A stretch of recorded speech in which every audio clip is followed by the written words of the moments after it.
আসসালামু আলাইকুম। হ্যালো বন্ধুরা, তোমরা কেমন আছো? আশা করি তোমরা ভালো আছো। আমিও আলহামদুলিল্লাহ ভালো আছি।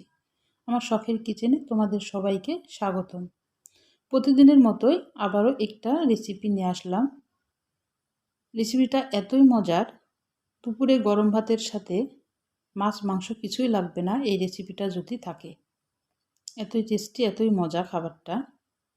বেগুনের এই রেসিপিটা মশলা বেগুন ভাজা। আমি একদম ঘরোয়া মশলা দিয়ে তৈরি করে দেখানোর চেষ্টা করেছি। তোমরা প্রথম থেকে শেষ পর্যন্ত দেখবা। চলো শুরু করি। আমি প্রথমে একটা বেগুন নিয়েছি। বেগুনটাকে আমি এভাবে কেটে নিয়েছি চাকা চাকা করে। এবার আমি মশলা অ্যাড করব। 1/2 টেবিল চামচ আদা বাটা দিলাম, 1/2 টেবিল চামচ রসুন বাটা, 1/2 টেবিল চামচ জিরা বাটা আর 1/2 টেবিল চামচ কাঁচা লঙ্কা বাটা।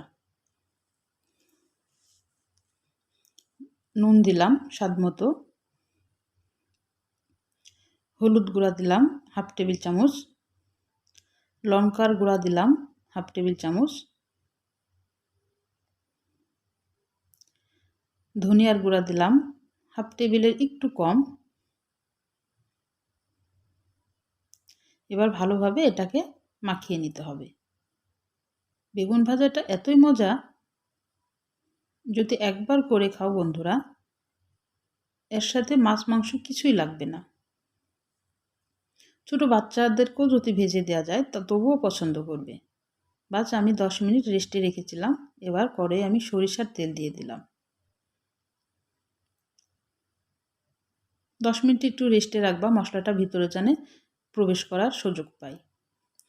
এবার তেলটা ভালোভাবে গরম হয়ে আসলে আমি বেগুনটা দিয়ে দিলাম।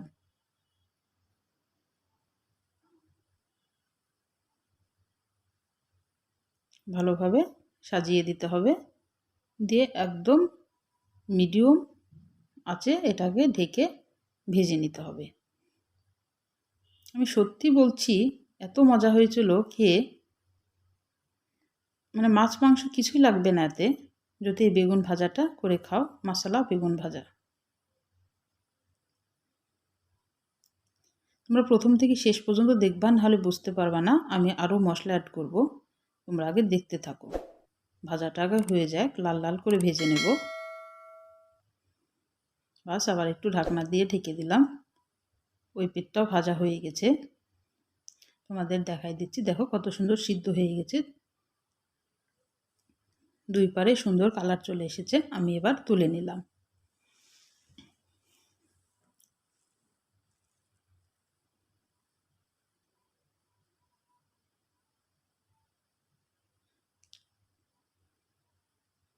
একটা পেঁয়াজ আমি কুচিয়ে রেখেছিলাম আর কয়েকটা কাঁচামরিচ কুচিয়ে রেখেছিলাম।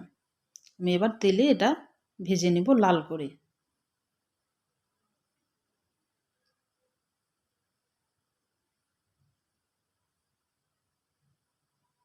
এটা একটু লাল করে ভেজে নিতে হবে পেঁয়াজটাকে।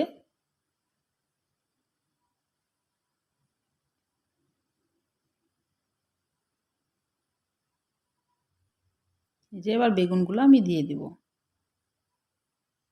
2 মিনিট মতো আমি নাড়ব। এবার আর মিডিয়াম আঁচে রাখবো না, একদম লো করে দিব।